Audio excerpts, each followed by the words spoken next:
de julho, estamos começando mais um programa aqui para falar sobre o cenário brasileiro. E mais uma vez o nosso convidado, um grande amigo e um grande economista, Gustavo Miró, ele que é mestre em economia pela UFPR, mestre e doutorando em direito pela PUC, advogado, especialista em direito tributário empresarial e diretor da Associação Brasileira de Direito e Economia.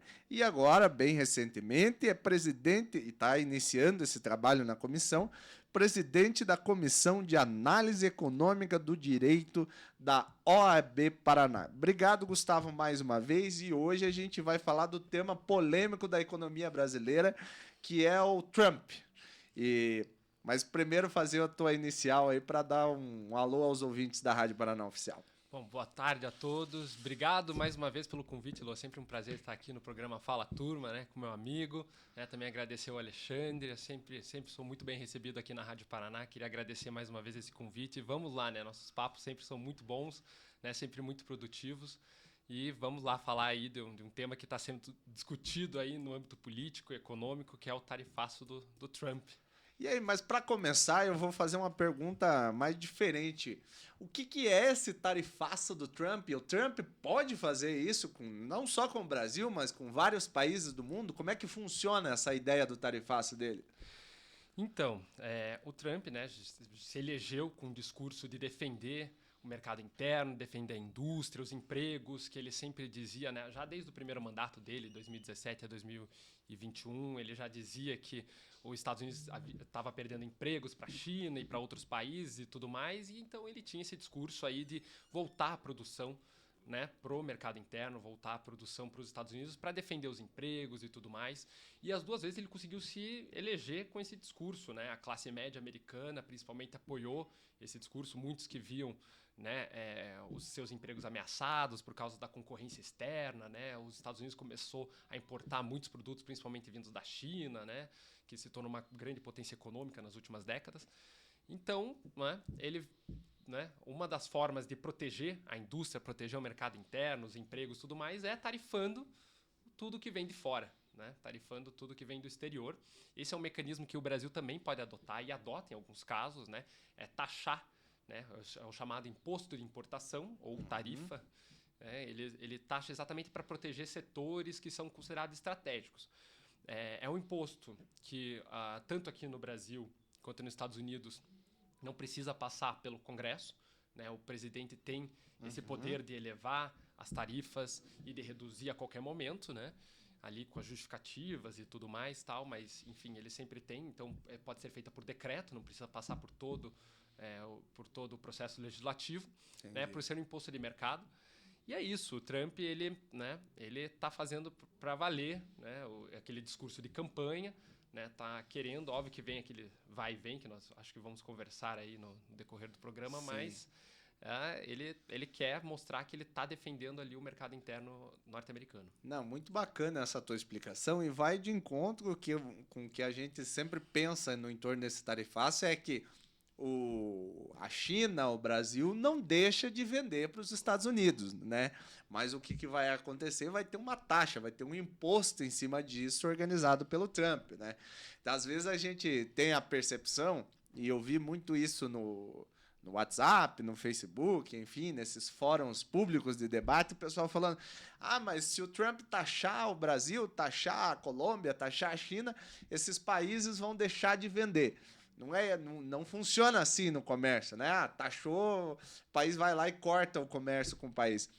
Mas nesse sentido, eu queria que você falasse um pouco sobre essa situação do tarifaço, mas também de uma instituição, que é a Organização Mundial do Comércio, que também ficou nessa briga ali. Não tinha que ser negociado na Organização Mundial do Comércio antes do Trump lá e falar, não, é 100% para a China, 50% para o Brasil, 20% para tal país. Não era essa o espaço de decisão das tarifas? Então, muito bem, né, Luan? Inclusive, no primeiro mandato do Trump, quando ele taxou o aço brasileiro e tudo mais, né, que exporta, a nossa indústria do aço exporta bastante para os Estados Unidos, depende bastante. E assim, não é de fato romper as relações comerciais, mas assim, na medida que os nossos produtos tornam-se mais caros para os Estados Unidos, né, para os fornecedores americanos, eles param de comprar, em certa medida, nossos produtos. Certo. Né? Então, assim, eles compravam do Brasil, compravam da China, compravam da Europa e tudo mais, certos produtos, porque eram baratos. Nós vivemos uma economia de mercado. Então, obviamente, o empresário ele vai querer aquela matéria-prima, aquele insumo que é mais barato. Se é mais barato importar, então ele vai importar. Né? Na medida que você começa a taxar daí do Brasil em 50%, Europa, China em 30%, Europa em 30% e tudo mais, vai ficando mais caro esses produtos e, enfim, daí o empresário americano, o consumidor americano, vai preferir comprar daí dos Estados Unidos, né? Porque daí o preço dos produtos que vêm de fora vão ficar mais caros. Mas falando da OMC, né? A OMC é uma instituição super importante, só que nós estamos passando, eu acredito ali, desde ali da crise de 2008, por um processo de desglobalização. Né? Ali na década de 90, nos anos 2000 e tudo mais, principalmente depois do fim da Guerra Fria, o mundo começou a se globalizar.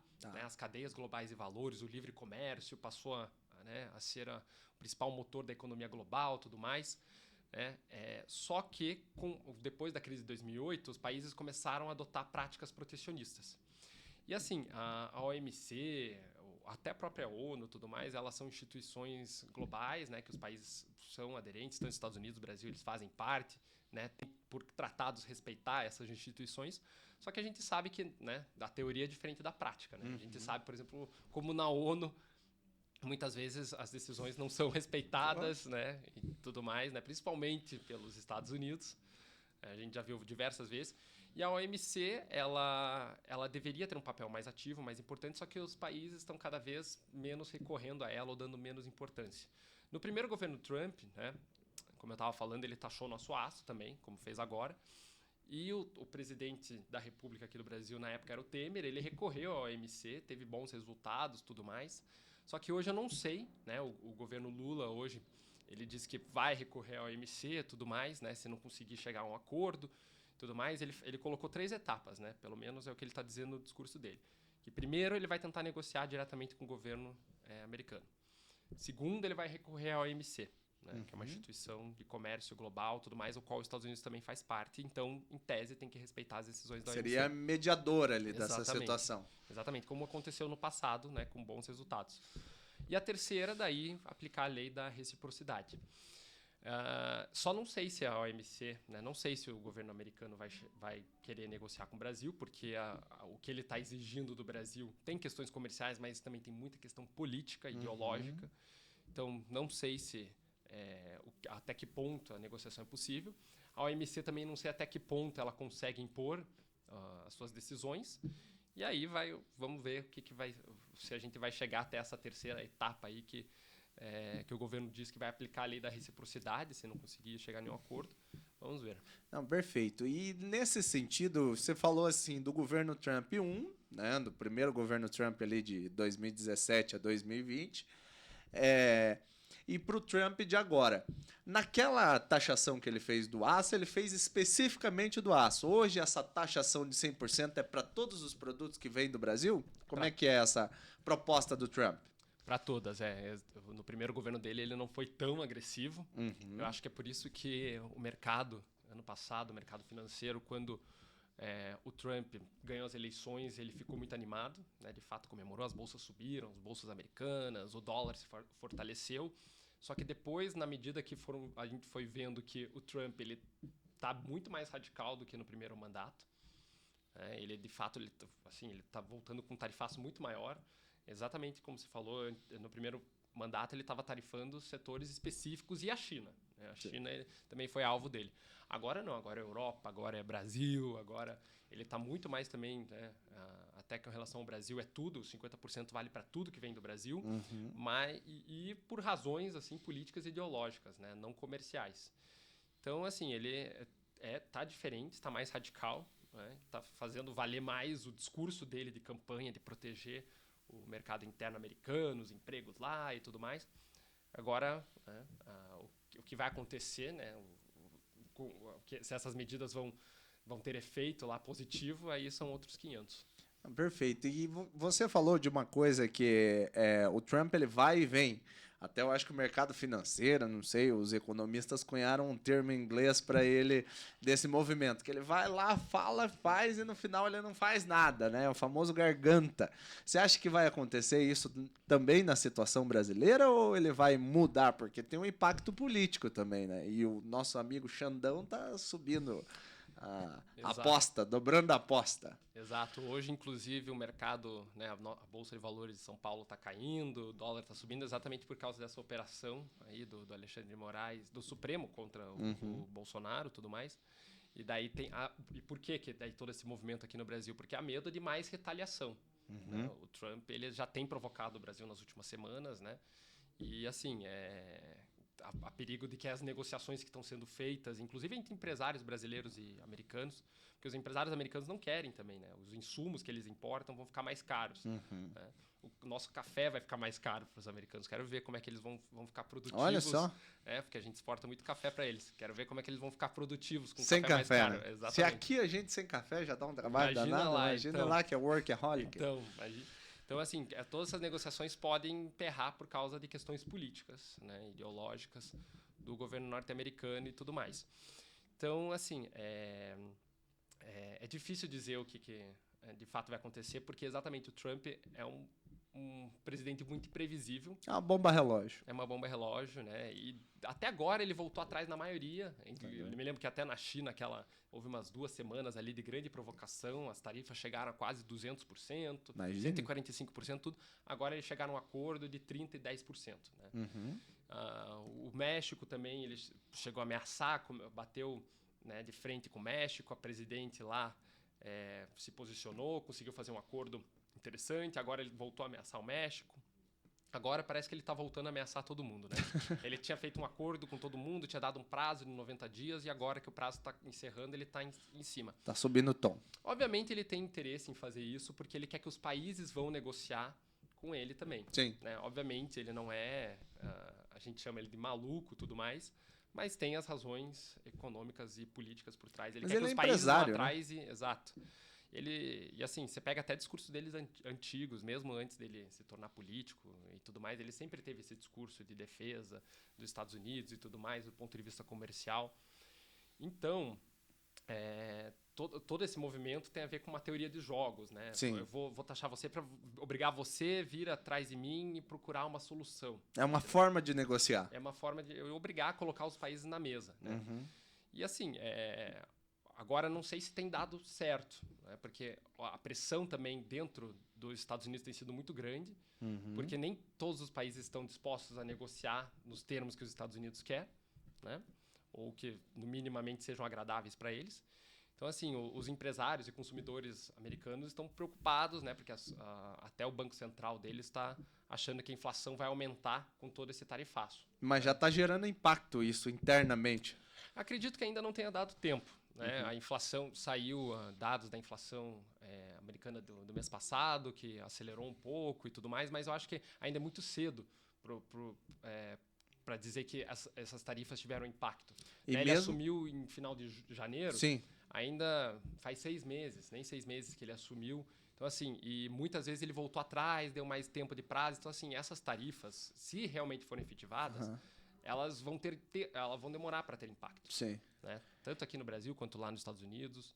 Mas, assim, há uma preocupação do mercado de que, sim, vai gerar inflação. Mas ele está apostando também na questão da geração de emprego, né? De consumo interno, enfim, que é a grande aposta de campanha eleitoral dele, né? Agora, você acha que isso vai gerar? Vai conseguir? Não vai quebrar as empresas norte-americanas que estão globalizadas e tal?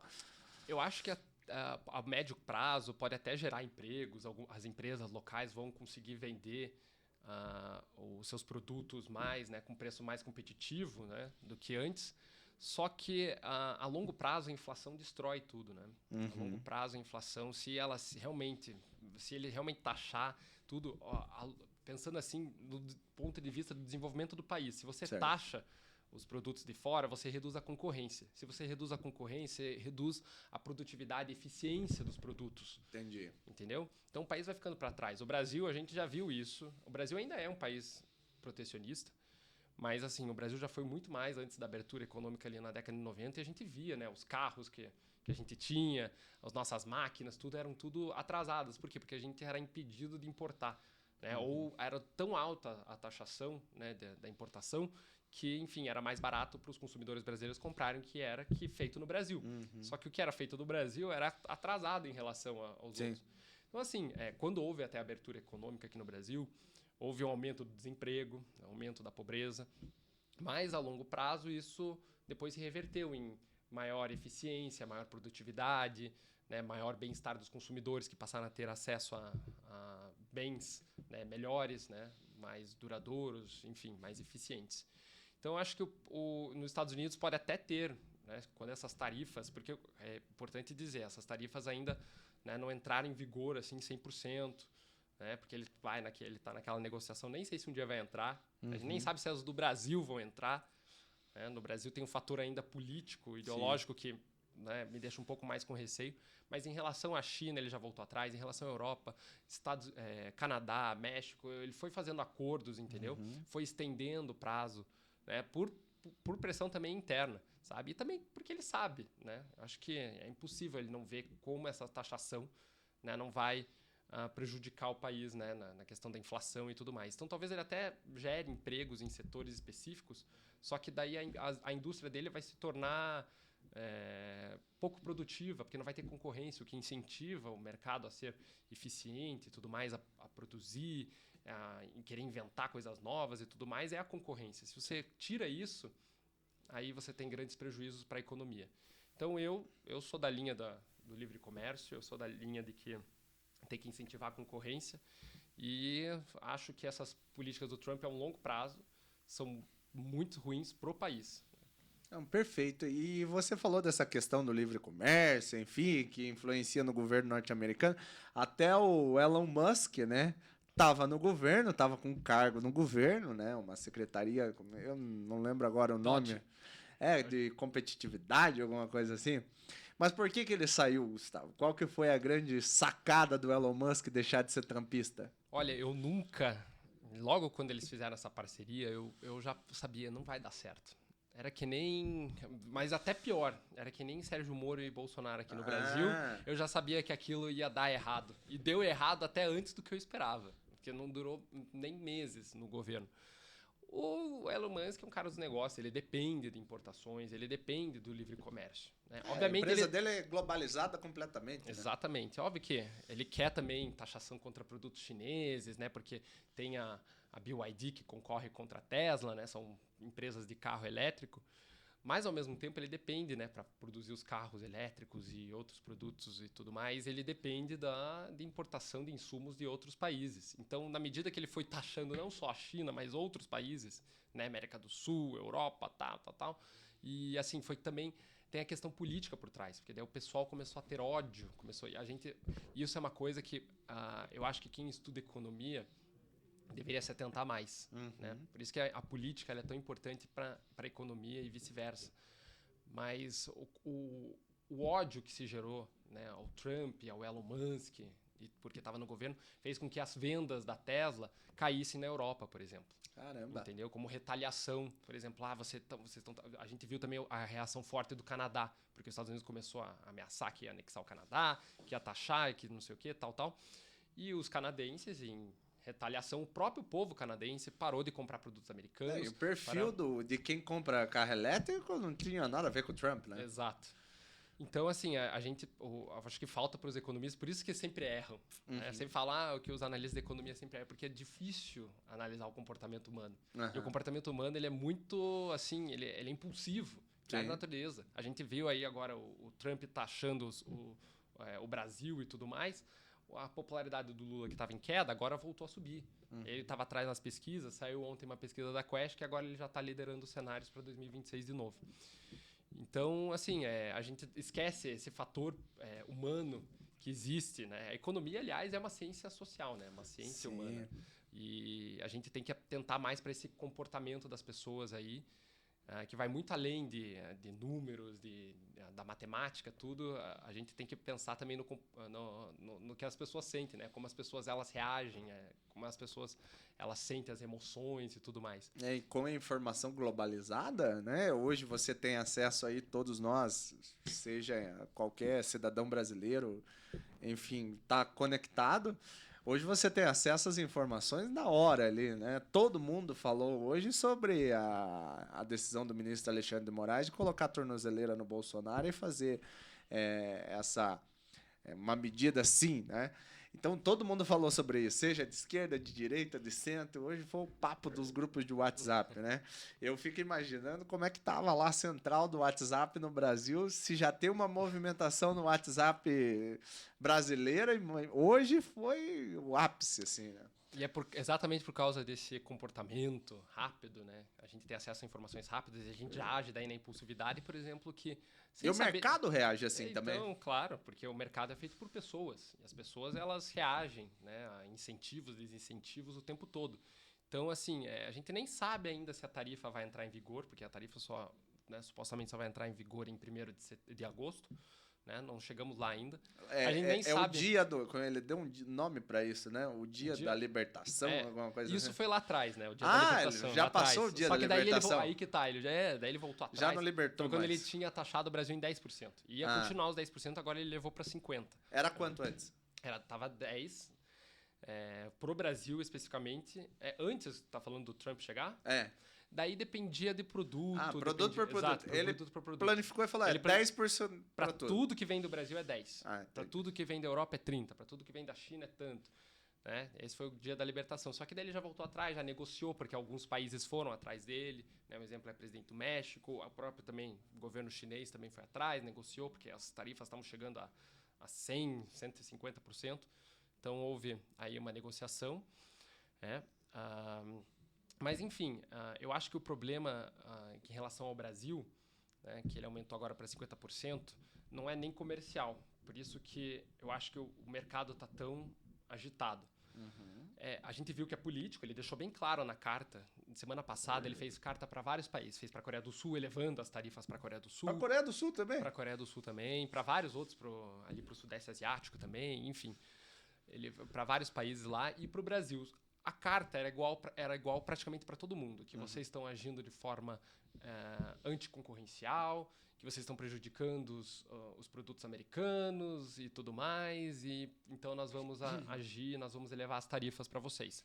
A do Brasil, a diferença para a da Coreia do Sul e de outros países é que teve um texto, né, falando, uma carta pessoal do Trump ao Lula, falando da questão da investigação e do processo contra o Bolsonaro, né, o judiciário brasileiro. O judiciário brasileiro, enfim.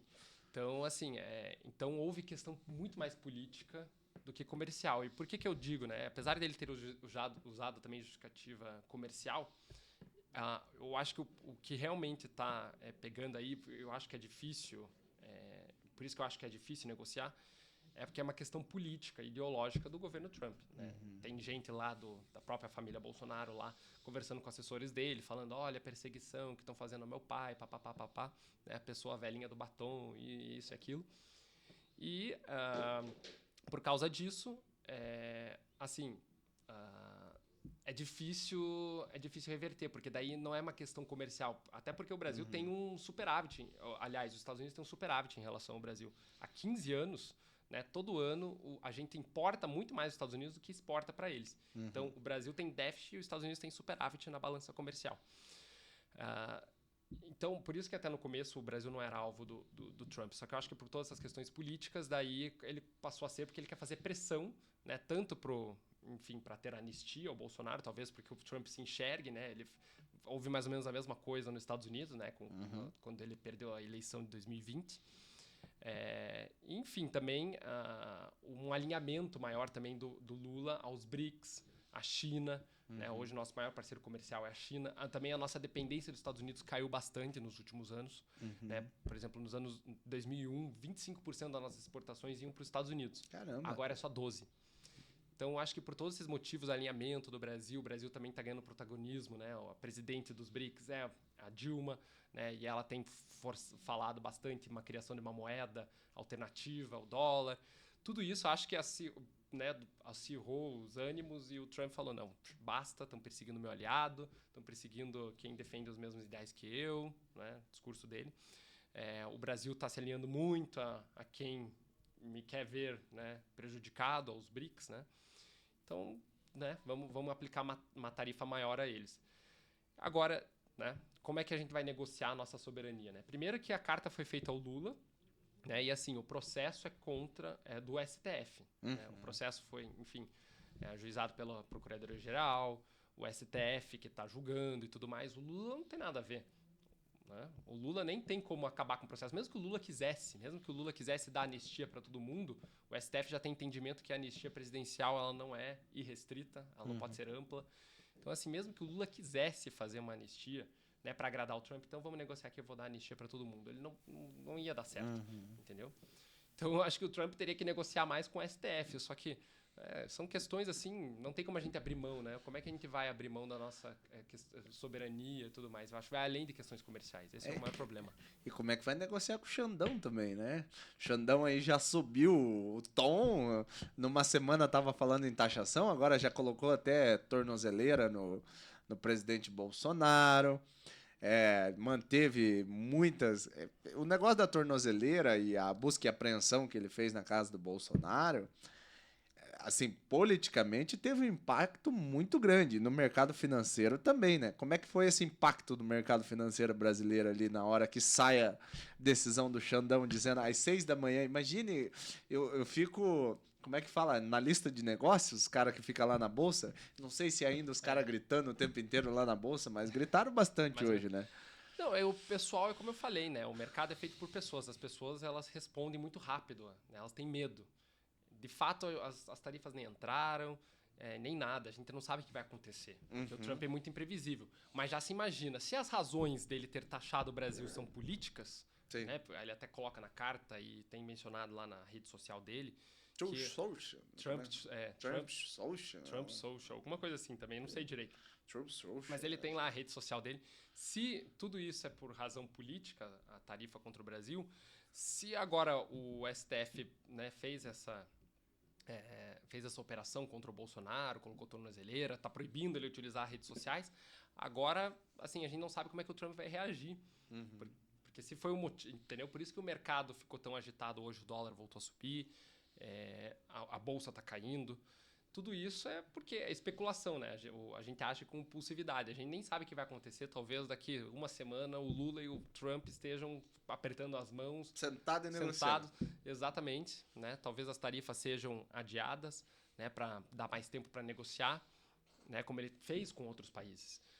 Mas, enfim, como o mercado ele é muito impulsivo, né? Porque as pessoas são impulsivas, então já pensou, putz... né? Então, houve uma operação aqui, o Trump já está reclamando da perseguição ao Bolsonaro e tudo mais. Então acho que qual que vai ser a reação do Trump?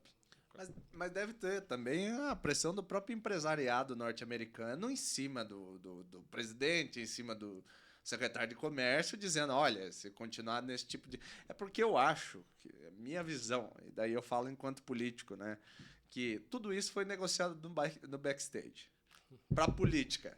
Entendeu? Chegou para os empresários norte-americanos, não, eu vou ter que fazer isso porque eu tenho que manter meu aliado bem lá, mas daqui a pouco a gente senta para negociar com o Brasil. Claro que o Trump não é um político tradicional que a gente pode falar, o cara tomou essa decisão e caminhará nesse jeito. Mas acredito eu, olhando a equipe dele, tem muitos políticos muito habilidosos ali, a própria... E aí, quem analisou o gabinete dele? Gente do céu, é que aqui fala ministro-chefe da Casa Civil, lá tem secretário de Estado. Não, mas tem secretário de Estado é Relações Exteriores, mas tem chefe de gabinete. O chefe de gabinete dele é uma mulher extremamente articulada politicamente, entende da política, já foi coordenadora de várias campanhas eleitorais. Eu ainda acho que o Trump fez mais para segurar a direita internacional, porque o Bolsonaro é a direita da América Latina, né? E tem a pressão do Milei também em cima disso, dessa nova direita que está nascendo no mundo. Também o Bolsonaro podia dizer assim, o Eduardo que está lá, né? Não, a gente precisa disso para né, narrativa para nossa militância, que a gente tem um apoio internacional, que a gente precisa eleger deputados, senadores, né? Porque o Bolsonaro deu uma entrevista para Folha não, um portal aí, acho que o UOL, que ele falou, né? Eu amo o Trump, tenho uma paixão por ele. O Trump vai falar, eu conheço. Né? Mas eu acho que no final tudo isso foi negociado, né? Mas enfim, agora voltando a falar, antes de falar sobre as leis, a situação brasileira, queria que você falasse um pouco sobre essa moeda do BRICS aí, do BRICS que tá nossa presidenta Dilma aí defendendo a moeda do BRICS. Como é que ia ser? Como é que é a ideia central da moeda do BRICS?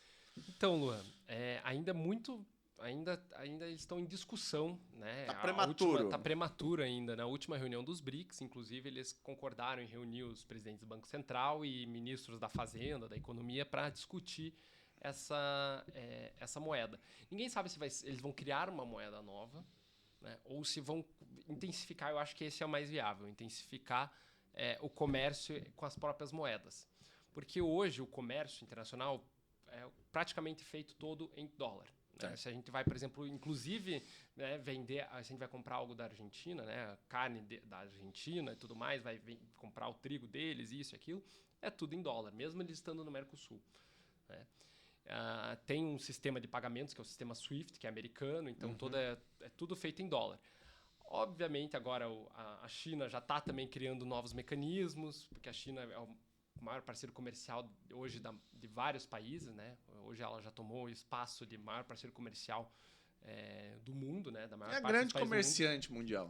Então ela né? Ela criou o sistema de pagamento CIP, né? Que é similar ao SWIFT, para tentar, enfim, reduzir a dependência do dólar, porque tem um custo, né? Pensa que toda vez a gente tem que comprar dólar para daí comprar o produto deles, depois fazer a transferência para a nossa moeda, porque aqui no Brasil a gente utiliza o real. Então, tudo isso tem um custo adicional, né? Encarece. Para o Brasil, especificamente, não tem problema nenhum a gente se utilizar do dólar, porque nós temos uma reserva em dólar cambial muito grande. O Brasil tem a 7ª maior reserva em dólar do mundo. Né? Chega a 360 bilhões, 350 bilhões de dólares. Né? Mas se a gente quer comercializar com a Argentina, que estava com falta de dólar, né? Não sei como é que está muito bem a situação agora, mas acredito que as reservas deles ainda estejam bem baixas, né? Eles não estavam conseguindo importar produtos estrangeiros porque eles não tinham dólar. Eles não tinham dólar. Então, assim, até daí a China, que é um grande parceiro comercial da Argentina, também estava fazendo já transação comercial com eles em moedas, né? Peso e yuan e tudo mais. O Brasil podia também começar a adotar essa moeda, tudo para até facilitar o comércio com esses países que não têm tanto dólar. Né? A África, esses países, né, da África, que hoje a China é o país que mais, e eu vi com meus próprios olhos, né, como a China tem investido, né, nesses países, como você vê bastante presença de chinês lá, tudo. Então, não depender do dólar ajuda esses países que não têm uma reserva cambial como o Brasil, né, e intensifica também e tira tira poder dos Estados Unidos. Porque que acontece? Os Estados Unidos ele tem uma dívida muito grande. E ele imprime dinheiro, até durante a pandemia imprimiu dinheiro para estimular a economia e tudo mais. Só que por que não gera uma inflação tão grande? Lá, assim, para eles a inflação atualmente está alta, né? Mas a inflação alta para eles é 3%, 2,5%. Isso é inflação alta. Para a gente, 3% é a meta. É o centro da meta. É ótimo, é uma maravilha 3%. Né? Inflação baixa. Só que como os Estados Unidos ele imprime dinheiro, que é a moeda que é utilizada, demandada pelo mundo inteiro, então ele tem essa capacidade, ele imprime e não gera inflação. Porque todo mundo está demandando dólar o tempo todo para fazer as transações comerciais. Na medida... Não tem impacto, daí. Não tem impacto. Na medida que os países pararem de utilizar o dólar, isso até o Trump reconheceu, tá? Não sou eu que estou dizendo, não é nem opinião minha, tal, ou de um economista, tal. Até o Trump reconheceu que na hora que os países pararem de utilizar o dólar para transação comercial, acabou o poderio dos Estados Unidos, né? O poderio dos Estados Unidos ele se consolidou depois da Segunda Guerra Mundial, principalmente porque os Estados Unidos, ali no final da Segunda Guerra Mundial, teve chamados acordos de Bretton Woods nos Estados Unidos, né, para reorganizar a economia global pós-guerra. Né, o mundo estava todo destruído por causa da Segunda Guerra Mundial. Então, eles se reuniram lá e definiram que o dólar ia ser a moeda para transação comercial e reserva de valor dos países. Pronto. E é essa moeda que seria convertida em ouro e tudo mais, né? Então, assim, essa medida consolidou o poder dos Estados Unidos, né? Consolidou o poder deles. E, assim, o Trump mesmo reconheceu que se abrirmos mão do dólar, né, começarmos a utilizar outra moeda, e os Estados Unidos perdem influência política, influência econômica, e eles não vão poder fazer não vão poder imprimir dinheiro, inclusive para armamento, para guerra, para financiar a guerra, essas coisas que eles tanto fazem, porque se eles fizerem isso, daí vai gerar uma grande inflação. Não, perfeito. E agora vamos falar um pouco sobre o Brasil aqui. O que é essa lei de reciprocidade que o presidente Lula assinou? Foi o Congresso, né, que, enfim, a Câmara dos Deputados e o Senado fez essa lei, mas é uma lei assim meio para dizer, ó, qualquer coisa temos uma lei aí de reciprocidade. Mas o que é isso? Então, até agora o Brasil, ele, como eu estava falando no começo, né, ele pode taxar produtos que vêm de fora, tem o imposto de importação para defender setores estratégicos, né? Eu quero que a celulose que o brasileiro consuma, que as empresas consumam, seja a celulose produzida no Brasil. Então, tudo que vem de fora a gente vai taxar para incentivar as pessoas a comprarem daqui. Tudo bem. Só agora, com a lei da reciprocidade econômica aprovada pelo Congresso, ela vai permitir que o governo federal possa também, por decreto e tudo mais, atingir um país específico, um país que esteja agindo de forma também anticoncorrencial com o Brasil, como é o caso agora dos Estados Unidos, né? Ele está aplicando tarifas unilaterais ao Brasil, né? Tanto que está aplicando assim 50%, ele não está aplicando. O Brasil é o que mais está sendo taxado.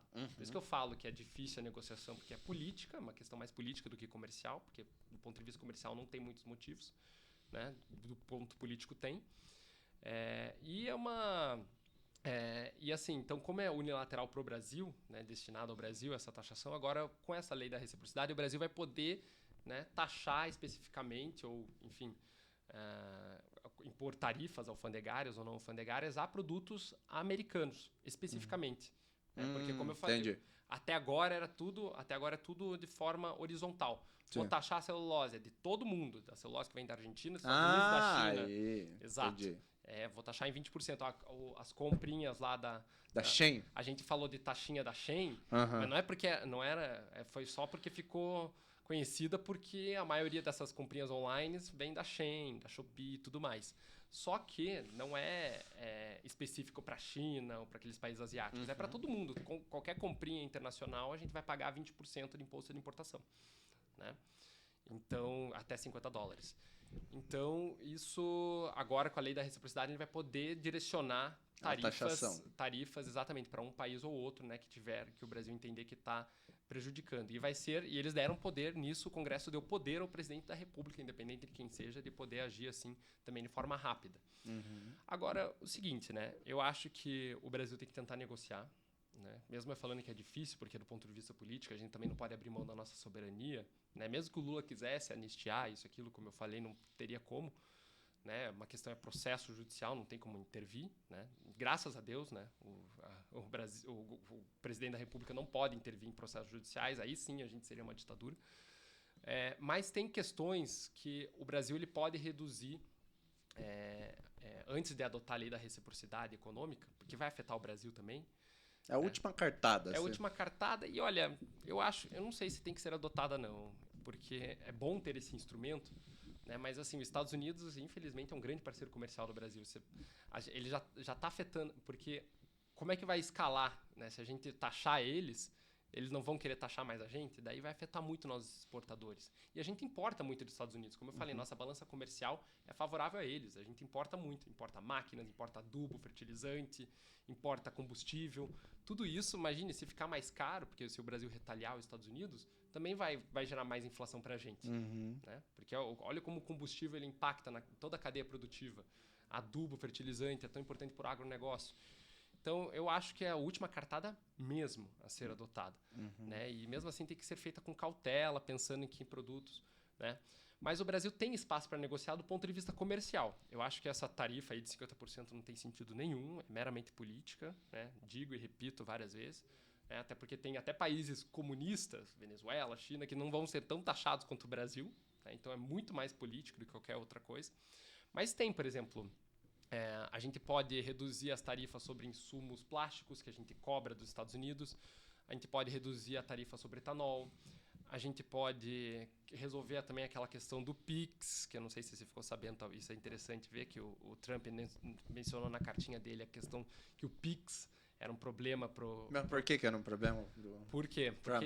Por quê? Porque em 2020, quando o PIX foi lançado, antes do PIX ser lançado, o WhatsApp, né, ele lançou o WhatsApp Pay, o pagamento por WhatsApp. Então as pessoas podiam fazer pagamento pelo WhatsApp, né? Entendi. Tipo transferência, tudo pelo WhatsApp. Só que o Banco Central, que é o agente fiscalizador do sistema financeiro, viu problemas nisso, né? O CAD, que é o Conselho Administrativo de Defesa Econômica, também achou que poderia concentrar muito poder nas mãos da Meta e tudo mais. Então, eles negaram, né, essa forma de pagamento aqui no Brasil, né, que o WhatsApp pudesse também fazer transferências bancárias. E logo depois surgiu o Pix. Só que o Pix foi criado pelo Banco Central, ou seja, algo estatal, né, algo do Estado. Né, não cobra, diferente de outras transferências que a gente fazia, não cobra taxa. Né, então, isso se popularizou muito rápido. Hoje, mais de 75% da população brasileira usa o Pix, porque é mais barato, não tem taxa.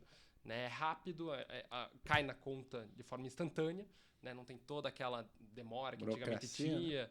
Exatamente. Antigamente você fazia uma transferência no sábado, só caía na segunda, tal. Agora cai na hora. Então, assim, o Pix ele se popularizou muito rápido. Todo mundo tem acesso a celular, tem Pix, eu acredito. Então, só que daí os Estados Unidos viu, opa, tá prejudicando um serviço nosso, né? Porque o WhatsApp, a Meta são americanas. Estão prejudicando. Tá ali então, o pulo do gato. Exatamente, tá prejudicando. A gente tá deixando de dar dinheiro para a empresa americana com isso. Então, por isso que ele mencionou o Pix e tal. Mas, de fato, tem assim... Agora eu vou fazer uma defesa até, só para não dizer que eu tô só atacando aqui o Trump e os Estados Unidos. De fato, é uma questão, eu tenho até um amigo... de João Pessoa, que tem bastante estudos em relação ao Pix, bem interessantes, que ele mostra as fraudes que tem e tudo mais, e como também é um pouco problemático o Pix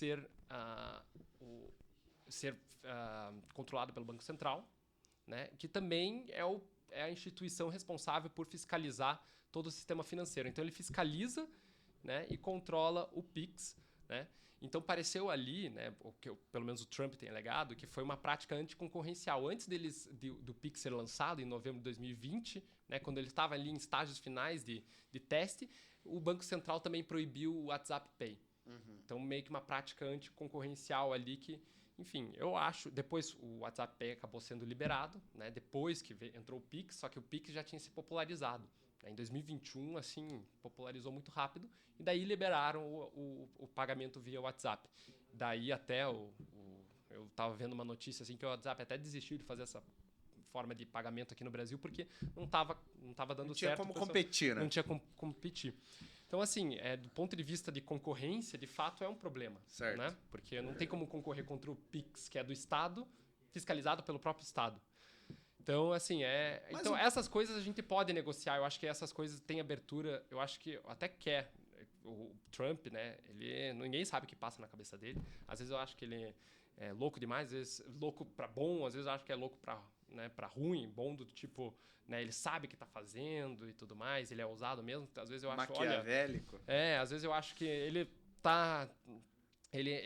não está colhendo os resultados que ele quer, porque ele age muito na impulsividade, então é difícil saber o que passa na cabeça dele.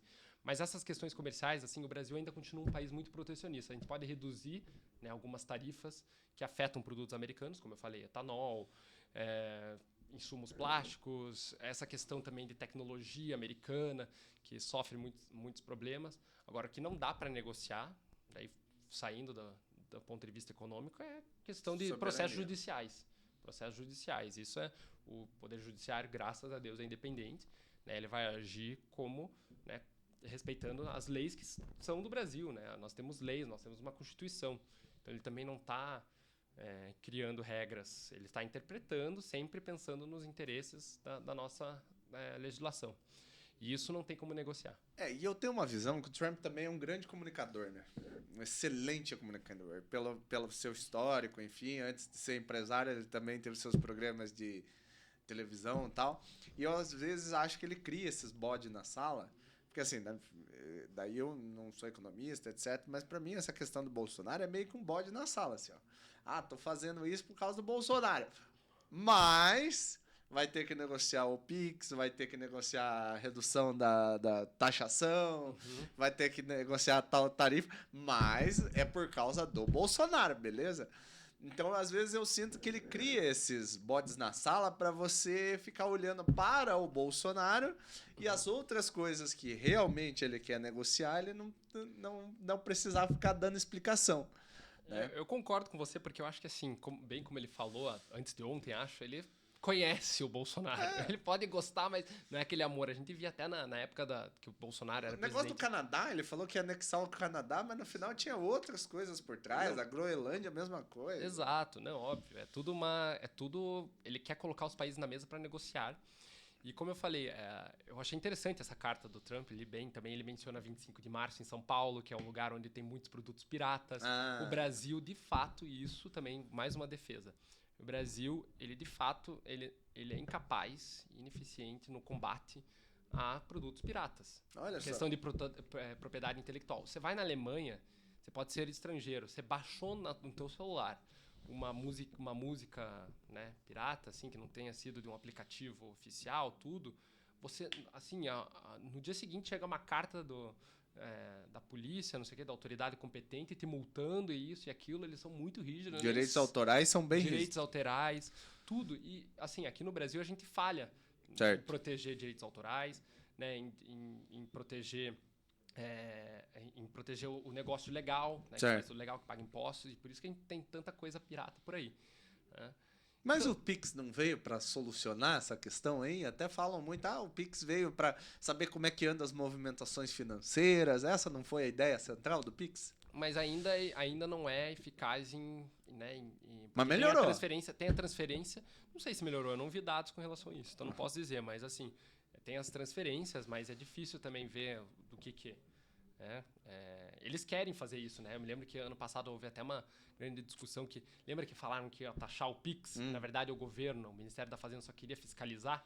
Era exatamente para combater as irregularidades, as fraudes e tudo mais. Só que houve uma pressão do Congresso, o Nicolas Ferreira veio falar que estavam querendo taxar o Pix e não sei o quê. E agora quem mais está atacando o Pix é a direita, pelo menos norte-americana, né? Internacional. Se vangloriavam que eles que tinham criado o Pix, porque foi feito durante a gestão do Campos Neto, né? Na presidência do Banco Central.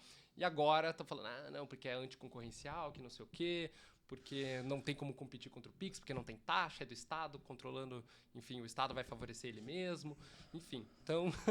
Enfim, disputas de narrativa, né? Disputas de narrativa. Mas eu queria, tá quase terminando nosso programa, um bate-papo super bacana e passou muito rápido, mas eu queria que você falasse sobre a medida do IOF. O que aconteceu ali, que panaceia que foi aquilo, Gustavo Miró? Olha, foi uma panaceia mesmo.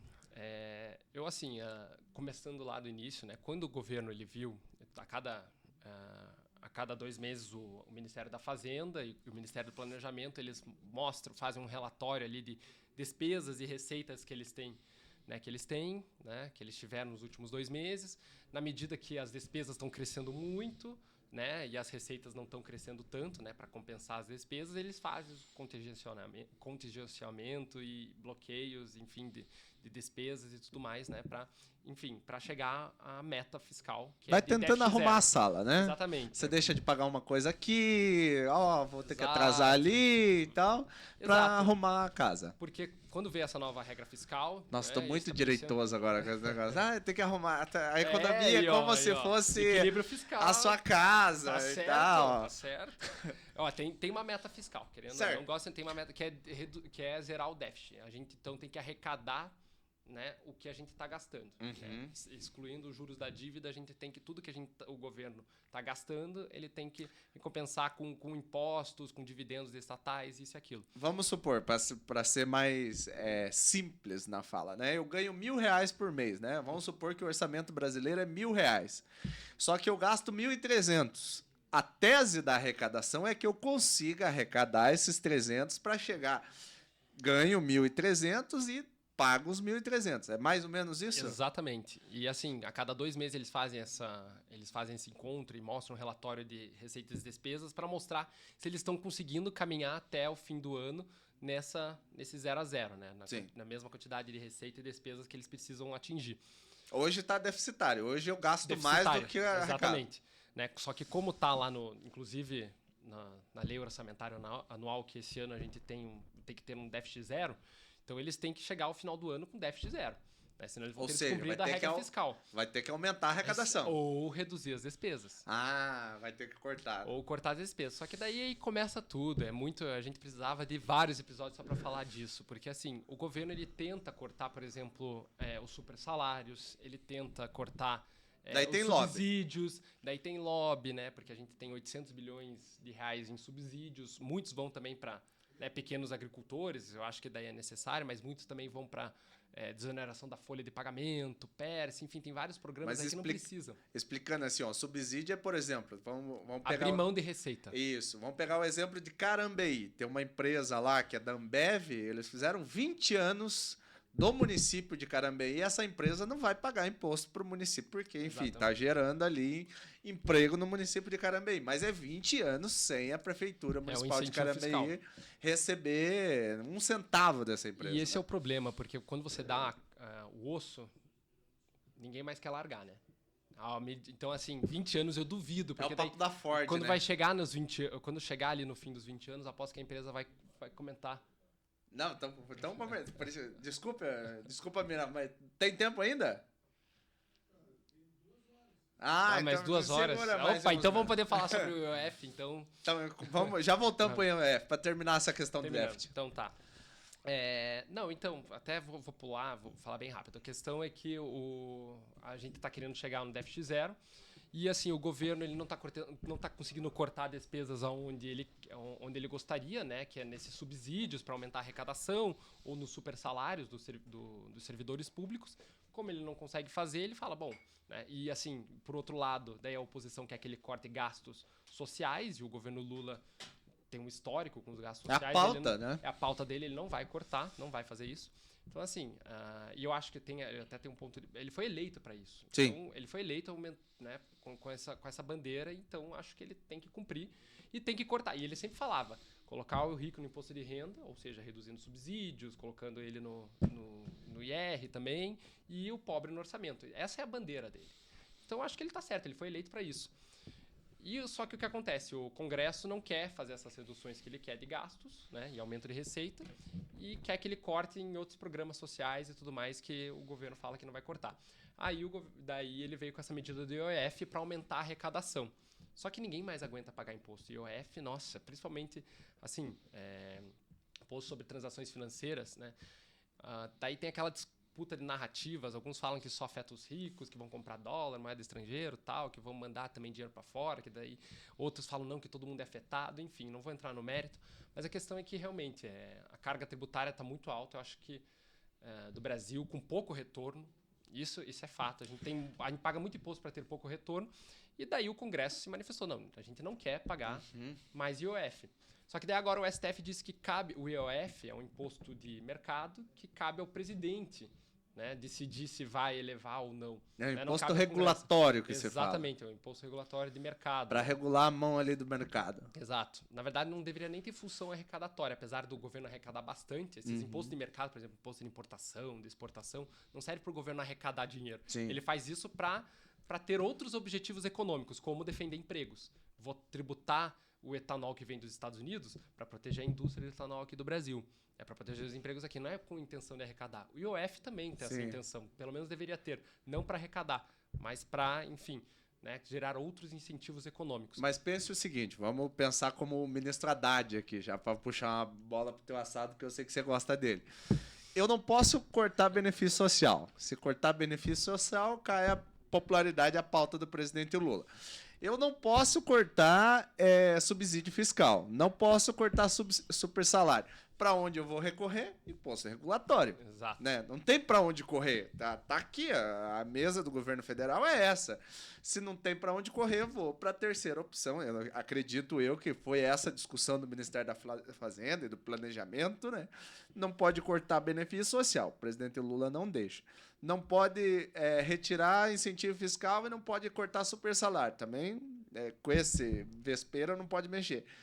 Então, vamos mexer com o imposto regulatório, mesmo que não seja com a intenção de arrecadar, né? Mas foi exatamente isso que o Haddad falou. Inclusive, ele foi chamado lá para. E eu não vi a entrevista do ministro. Ele foi lá na Câmara, teve até um bate-boca com o deputado Nicolas Ferreira. E é exatamente isso. Ele falou: olha, a gente mandou proposta para cortar gastos, vocês flexibilizaram. Vocês, a verdade, estão até aumentando gastos, né? Por exemplo, o BPC, eles flexibilizaram a regra, então vai aumentar um gasto com o BPC. Ontem mesmo, o Congresso aprovou que parte dos royalties do pré-sal vão para subsídio para o agronegócio, não para programas sociais. Enfim, vai aumentar os gastos em 30 bilhões. Eu acho que foi até uma forma de retalhar que o governo recorreu ao STF e conseguiu vitória. Mas isso é um problema. Desculpa. E também vetou o aumento do número de deputados. Né? Mas desculpa te cortar mesmo, claro. Mas eu acho que esse é um debate que daí entra na minha área de atuação, né? Uhum. Que é a política. A política, ela tá mandando no orçamento e não tem responsabilidade. E esse é o grande fator e talvez problema, são 513 cabeças lá, né? Mas o certo do presidente Lula, do ministro Haddad, é dizer, vocês estão mexendo com uma coisa que não é responsabilidade de vocês. Porque, desculpe a expressão aqui, mas não é no rabo de vocês que vai cair. Eu tenho uma meta para cumprir, vocês estão aumentando o gasto sem conversar com o governo, só que vocês não são responsáveis por isso, porque o Brasil é presidencialista e quem é responsável pelas finanças públicas é o governo federal, né? Há muito aquela discussão. O Congresso, os congressistas lá foram eleitos pelo voto popular. Sim. Né? Então, eles representam a população. Só que, por outro lado, a Constituição atribui competências. Quem deveria cuidar do orçamento... Quem tem que aprovar tudo é o Congresso, mas quem cuida depois é o Poder Executivo. E dos anos para cá, principalmente a partir ali do impeachment da Dilma, o Congresso tem conseguido cada vez mais espaço, principalmente através das emendas. Nossa, tá criando um jabutis, né? Exatamente. Olha, são 50 bilhões esse ano de emendas. E a maioria é impositiva, ou seja, o governo não pode nem tocar. Qual que é o déficit hoje do Ministério do Brasil? Déficit... Para fechar o orçamento, quanto que tá? A meta fiscal está em 0%. Por exemplo, eles têm que chegar a zero, eles têm que zerar o déficit. Atualmente, eu acho que o déficit está em torno de 40 bilhões, déficit primário. 40 bilhões? Então assim, eles você pensa, só em emenda, você falou que tem quanto? 50. 50 bilhões só em emenda? Exato. Só que o deputado XYZ não vai deixar a sua emendinha para pagar programa social do governo federal? Muitas coisas. Olha, por exemplo, nós temos 800 bilhões em subsídios. 800 bilhões que o governo deixa de arrecadar. De um tri. Exatamente, tá? Exatamente. Se o governo deixa de arrecadar 800 bilhões, e assim, tem muitas coisas que não tem retorno. Eu falei, eu acho que não vai ter tempo de a gente falar aqui, mas sobre o PERSE, desoneração da folha, tudo mais, são programas que foram criados durante a pandemia que não faz mais sentido. O PERSE... O que é o PERSE? O PERSE era um programa que a empresa de eventos, né, muito afetada pela pandemia, não tinha que pagar impostos. Ou tinha uma redução ali e tudo mais. Empresa de evento, balada, essas coisas aí. Exatamente. Que já pagavam imposto antes. Pagavam, daí veio a pandemia. Eu acho que ali foi necessário criar esse incentivo para as empresas não quebrarem. Só que o que acontece? Ano passado, o Congresso ele aumentou, ele Mas não tinha prazo? O PERSE. Tinha, só que ano passado daí o Congresso prorrogou o PERSE. Tá aí, o Congresso prorrogou, ano passado, ano retrasado, 2023, prorrogou a desoneração da folha de pagamento. O que é a desoneração da folha de pagamento? Até justifica um pouco o déficit do INSS. As empresas elas têm que pagar 20% da folha de pagamento para o INSS. Certo? Né? Porque é o dinheiro da Previdência. Muitos setores, isso foi criado lá na Dilma, foi criado lá atrás, 2011, para incentivar a geração de empregos, tudo, foi dado uma redução de alíquota, né? Ao invés de pagar 20% sobre a folha de pagamento, tinha que pagar 2% a 3% da receita bruta só para o INSS. E daí o governo federal compensaria esses... você falou 2%, 3%, 18%. Isso ou não? Como assim? Não, você falou que era 20%, certo? E daí o governo... o governo só deixa de arrecadar.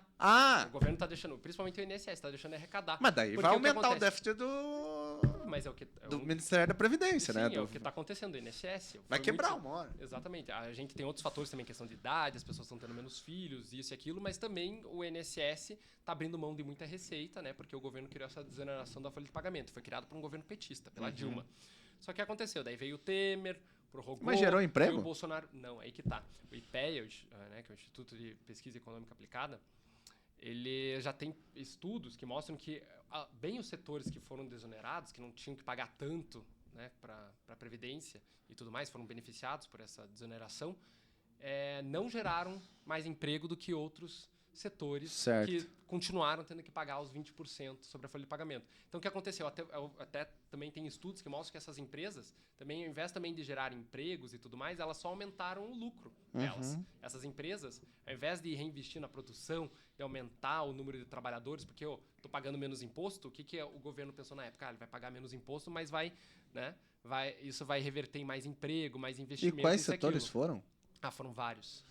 Mas assim, mais da área industrial, construção civil, exato. Que era a geração de emprego rápido, né? Exato. Só que o que aconteceu? Não gerou mais emprego do que outros setores, né? Até e daí no final... E houve só benefício, os trabalhadores ganharam um pouco mais de salário, houve um aumento de salário ali na época, tal, no primeiro governo, no primeiro mandato da Dilma, houve até um aumento ali do salário dos trabalhadores. Só que também se aumentou as coisas, daí aumentou o salário, Só que o que aconteceu? Daí não houve mais geração de emprego do que outros setores que não foram beneficiados, não houve resultados e o Congresso continua prorrogando, porque tem o lobby por trás. Sim. Hoje são 17 setores que continuam beneficiados. E, enfim, pagam menos impostos, né? O governo deixa de arrecadar. Ele também tem esse PERSE aí, que também foi prorrogado. Assim, já passou a pandemia, o mercado está aquecido, as pessoas estão fazendo festa, assim, de forma adoidada. Só sair aqui à noite em Curitiba. Exatamente. E esses setores continuam beneficiados pelo PERSE. Então, o governo tem muito espaço para abrir mão dos subsídios, para aumentar a arrecadação. Também o Plano Safra. O nosso agronegócio se vangloria de ser super eficiente e tudo mais. Que bom, né? Um motor importante da economia, mas continua dependendo de crédito subsidiado, né? Tem o Plano Safra todo ano, que é o quê? É o governo também dando subsídio, né, para reduzir as taxas de juros que eles vão ter que pagar pelo empréstimo que eles estão fazendo com o Banco do Brasil. Subsídio, você diz, a taxa de juros do Banco do Brasil é bem abaixo do que a maioria do mercado. Claro, mas quem que paga a diferença? Se a taxa de juros no Brasil é 15%, né, nós estamos com uma taxa de juros básica de 15%. Nas instituições financeiras privadas é muito maior. Que é a famosa Selic, né? Exato, a Selic está em 15%, mas assim, a taxa de juros real é muito maior por ano. E assim, se eles cobram dos agricultores, dos produtores rurais e tudo mais, uma taxa de 8%, então quem que está pagando essa diferença aí? É o Tesouro. Somos nós. Entendeu? Somos nós contribuintes. Nós estamos pagando por essa diferença. Então assim, tem 800 bilhões de subsídios. Isso representa algo em torno de 4%, 5% do PIB. E você pega as médias de subsídios de países da OCDE, né, que são um grupo dos super ricos e tudo mais, a média de subsídio assim, em relação ao PIB é 2%. Então a gente tem espaço para cortar. E assim, o governo agora parece que vai chegar a um acordo, espero que chegue a um acordo com o Arthur Lira, com o Hugo Mota, né, presidente da Câmara, que vai reduzir 10%. 10% já é 80 bilhões. Zero. A gente já tem superávit primário. Não, perfeito. E tem uma coisa que você falou aí que não precisa aumentar o IOF. Não, daí deixa de aumentar o imposto regulatório. Mas tem uma coisa interessante que você falou aí, né? O imposto subsidiado, né? A taxa do subsídio é 8%. De 8 para 12 são 4% que faz diferença. Só que isso não está gerando nem emprego a mais, está gerando 4% a mais de lucro pro fazendeiro lá, pro cara que está vendendo soja, para a ProSoja, enfim. Né? Então, e daí tem o famoso... E é muito interessante isso que você falou, porque esses setores do... Como é que você falou? Dos setores de festas e eventos? Festas e eventos. Estão fazendo o mesmo caminho da agricultura. O mesmo caminho da eleição de vereadores, de deputados, representantes desse setor econômico. Então você veja, olha como é que tá, olha como o impacto da economia tem um impacto na política. Você tem a visão da economia e traz isso também como advogado ali na OAB da política. os setores que estão sendo subsidiados estão elegendo seus representantes para defender seu interesse dentro da Câmara dos Deputados, né? É por isso que eles dão 20 anos de subsídio, incentivo fiscal, né? Via incentivo fiscal, tudo Mas mais, tem- só que depois, quando tá chegando ali no 19º, 20º ano, eles conseguem prorrogar. De novo, Sim. por isso que montadoras no Brasil tem subsídio há 50 anos, 60 anos e continuam sendo ineficientes, a gente continua pagando caro por carros. E daí você abre a prestação de contas de qualquer deputado eleito com essa pauta e não é demérito da pessoa. O cara explicou isso na eleição, né? Que seria o representante do setor. Mas tá lá o dono da empresa X, YZ, com 400 mil, com 500 mil. Ai, eu esqueci o nome de um empresário, mas é um empresário aqui do Paraná, inclusive. É o maior doador de campanha eleitoral. O que ele é? Empresário do setor do agronegócio.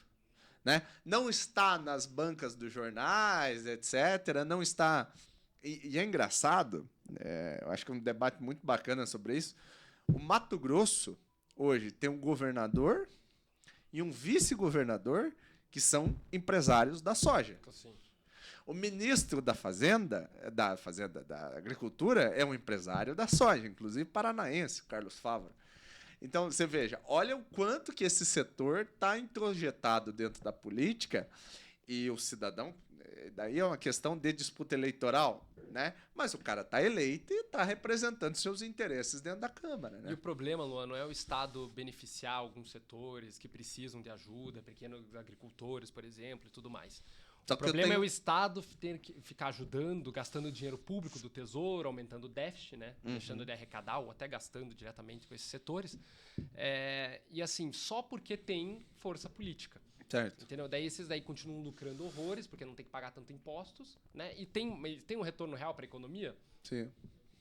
Eu não sei. A questão, por exemplo, de eventos, eu acho que agora já passou a pandemia faz tempo, eles já estão bem organizados, já poderia voltar a pagar os impostos que eram devidos antes.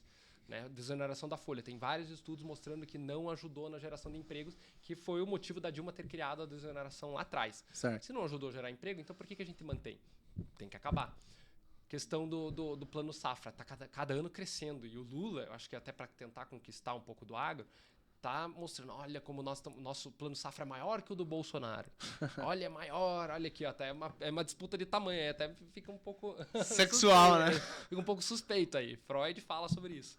Mas aqui, então, ele está tentando conquistar o agro, assim, mas assim, o agro precisa de todos esses subsídios, principalmente o grande agronegócio, há diferentes taxas de juros para os pequenos, eles dividem lá o plano safra para pequenos agricultores, para os grandes e tudo mais. Os grandes realmente precisam de Tanto crédito que subsidiado. é dividido no Ministério, né? Tem o Ministério do Desenvolvimento Agrário e o Ministério da Agricultura. Da né? agricultura.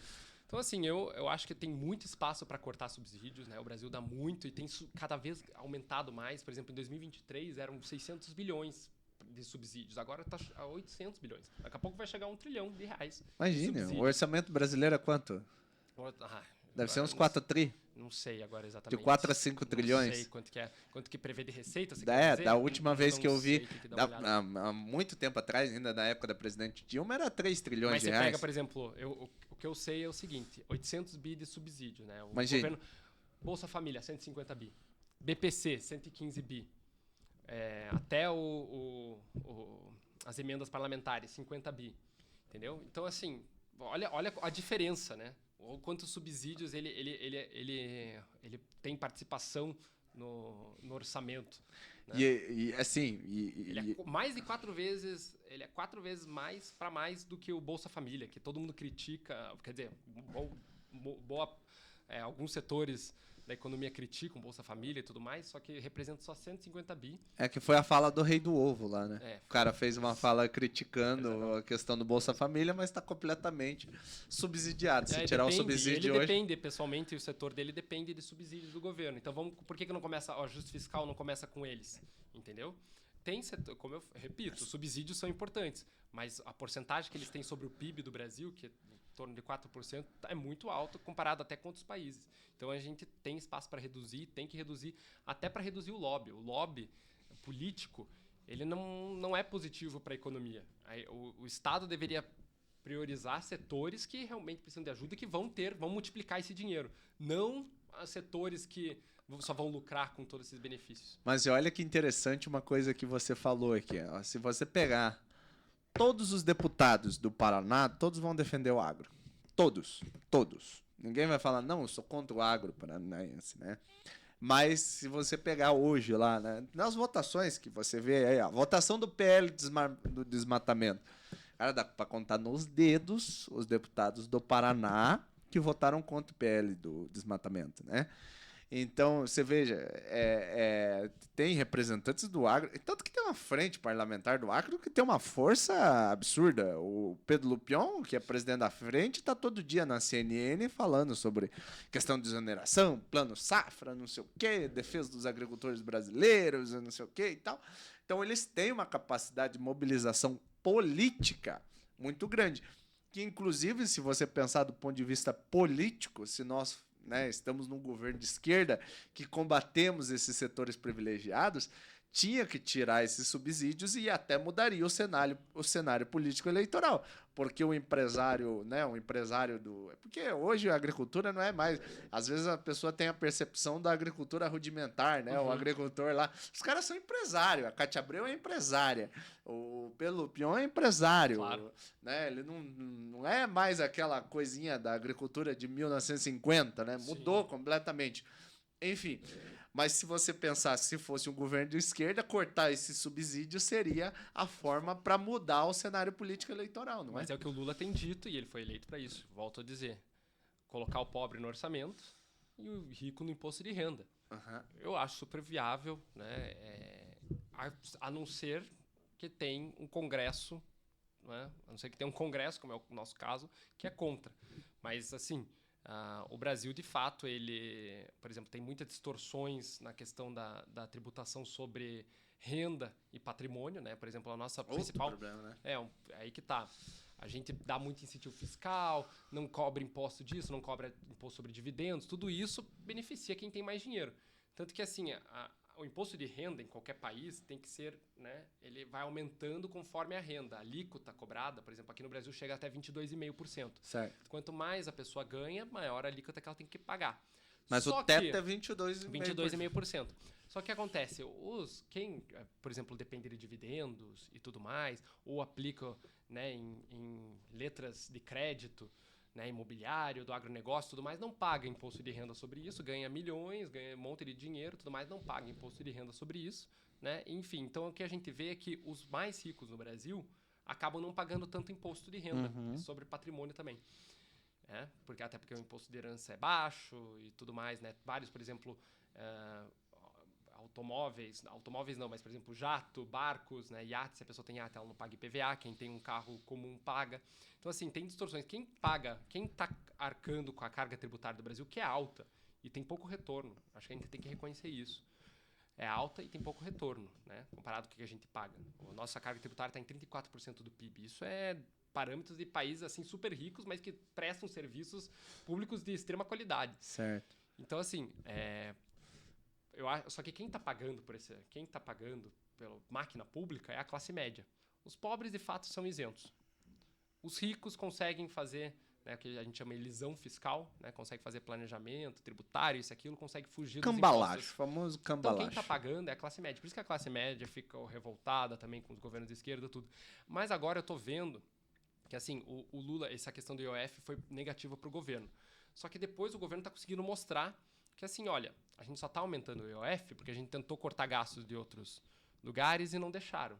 E não só não deixaram a gente cortar gastos de outros lugares, como super salários, porque eu não estou falando de servidor público, assim, policial, professor, né, de colégio municipal e estadual. Esses coitados até têm salários atrasados, né? Muitas vezes não podem nem fazer greve. Por exemplo, policial não pode nem fazer greve para reivindicar seus direitos. Eu estou falando dos grandes. É, né? Juiz, né? Promotor, recebe muito acima do teto. Então, assim... Vira nos penduricalhos. Penduricalhos. E ano passado o governo mandou para o Congresso para reduzir os penduricalhos e o Congresso enxugou esse projeto de lei. Então, assim, agora eu acho que o governo, até antes de toda essa tarifaça do Trump, certo, o governo já conseguiu mostrar, assim, eu percebi nas redes sociais houve uma inversão, porque o governo começou a mostrar, olha, mas a gente está tentando reduzir dos poderosos, né? Não só do setor privado, mas do setor público, só que não estão deixando. E a gente quer reduzir, a gente está tentando reduzir, a gente está tentando aumentar a base de cálculo para início do imposto de renda, né, para 5 mil, desonerar quem ganha até 5 mil não vai pagar imposto de renda, tudo mais. E quando a gente falou isso, o mercado já não gostou, porque... Por quê? Por que o mercado não gostou na primeira vez que o governo falou em aumentar a isenção até 5 mil reais? Porque é abrir mão de arrecadação. E vai ter que buscar em algum lugar. Atualmente, quem ganha 2 mil e pouco por mês, trabalhador assalariado que ganha 2 mil e pouco por mês, 2.500 por aí, já tem o imposto de renda descontado na fonte. O salário já chega com ele com o imposto de renda descontado. Então, assim, agora daí vão aumentar a isenção para 5 mil. Então, pensa, um monte de gente, a média hoje salarial de um trabalhador CLTista é R$ 3.400. Então, olha quanta gente vai deixar de pagar imposto de renda, né? Vai ser ótimo, vai ter mais dinheiro para essas pessoas, né? Porque não vai ter o imposto de renda descontado na fonte, né? Mas tem que ter uma compensação, né? Porque é aquilo que eu falei, se o governo quer chegar num déficit zero, quer gastar o mesmo que está arrecadando, se ele está abrindo mão de receita de um lado, né, isentando a classe média de pagar imposto de renda, ele tem que elevar em algum lado. E agora ele quer começar a cobrar dividendos, né, dos super ricos e tudo mais. Então eu acho que o governo está conseguindo mostrar que, olha, estão falando que eu não tenho responsabilidade fiscal, né, mas o que eu não estou querendo fazer é cortar dos mais pobres. O que eu não estou querendo fazer é cortar de programas sociais. Eu, pessoalmente, tenho algumas críticas a essa visão, mas, enfim, a questão é que foi o discurso de campanha dele e ele está cumprindo o que ele falou. Ele foi eleito para isso. Né? E, por outro lado, daí ele quer cobrar de quem não paga hoje, né? Porque não é cobrar de taxar mensalmente os super ricos. Não estamos falando em taxar em 60%, como faz alguns países, por exemplo, França, ou até os Estados Unidos, que cobra dividendos de 20%, 40%. Não, ele está querendo comprar um mínimo, uma alíquota mínima. Entendeu? Que você atualmente não paga nada, a gente vai começar a cobrar, entendeu? No máximo 10%, entendeu? Então ainda vai estar em relação a outros países, ainda nosso país vai estar competitivo para vocês mais ricos. Então não é também uma grande intervenção aos interesses dos mais ricos. É só, olha, eu estou querendo reduzir aqui da classe média, que hoje está com uma carga tributária muito alta, e vocês não estão pagando porque vocês fazem lá os planejamentos tributários, então vamos começar a cobrar um pouquinho. E sabe o que é interessante? Eu vi um vídeo que viralizou, né? Como é que é? O velho da van. E daí ele falou, porque eu paguei, não sei o quê, 3 bilhões ou 2 bilhões de impostos no último ano, né? Daí ele fala isso no vídeo e esse vídeo viralizou. Olha, quanto de imposto o velho da van paga, né? Daí o cara faz um vídeo resposta dizendo que o lucro da Havan, naquele trimestre, não era nem o ano todo, tava na casa dos 10 bi. Então você veja, o cara pagou 3 no ano, sendo que no trimestre, né, dividido em 4 ali... Faz o cálculo, a alíquota do imposto de renda, se a máxima é 22,5%, ele pagou bem menos que 22,5%, não? Bem menos. Sim. Né? Levando em consideração o ano inteiro. Então, e daí... E pensa naquele que ele estava falando do ano inicial, né? Do começo do ano. Teve épocas que ele vai vender mais por causa do período de festas, enfim, etc e tal. Só que daí o que fica para a imagem das redes sociais é o velho da van dizendo que pagou 3 bilhões de imposto no Brasil, né? E daí tinha a grande questão, né? Que falaram, mas a empresa dele pagou 3 bilhões. E ele não pagou nada, né? Porque o lucro que ele recebeu disso não foi computado. Exatamente. A empresa pode ter pago imposto, né, impostos trabalhistas, sim, enfim, N impostos que existem, mas o velho da van do que ele recebeu ali lucros das suas empresas, ele não pagou absolutamente nada, recebeu completamente limpinho. São os lucros e dividendos que são isentos e agora eles querem começar a cobrar, se você recebe lucros e dividendos acima de 50 mil por mês ou 600 mil por ano, agora eles querem cobrar para recompensar a queda de arrecadação, né, com essa isenção do imposto de renda até 5 mil reais, eles querem cobrar uma alíquota mínima, né, que vai, né, também sendo progressiva até 10%. Então, assim, e também você vê, né, vai ser um outro tipo de imposto, né, para lucros e dividendos, né, hoje uma renda que não é tributável, mas a renda que é tributável vai uma alíquota até 22,5%. Uhum. Então, ainda a alíquota está menor do que a alíquota padrão. Sim. Né?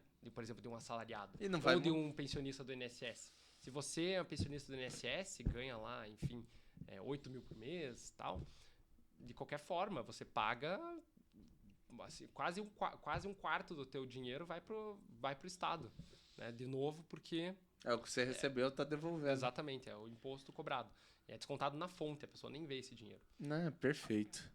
Mas, Gustavo, primeiro eu te agradecer mais uma vez por esse papo muito bacana. Uma aula aqui sobre economia brasileira, uma aula sobre essa situação econômica que nós estamos passando.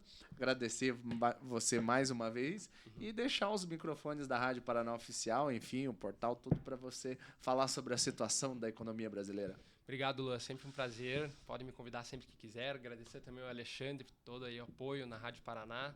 Gosto bastante do programa de vocês e é isso. Sempre conte comigo. Perfeito. E muito obrigado a você que está nos assistindo. Até quarta-feira que vem, se Deus quiser.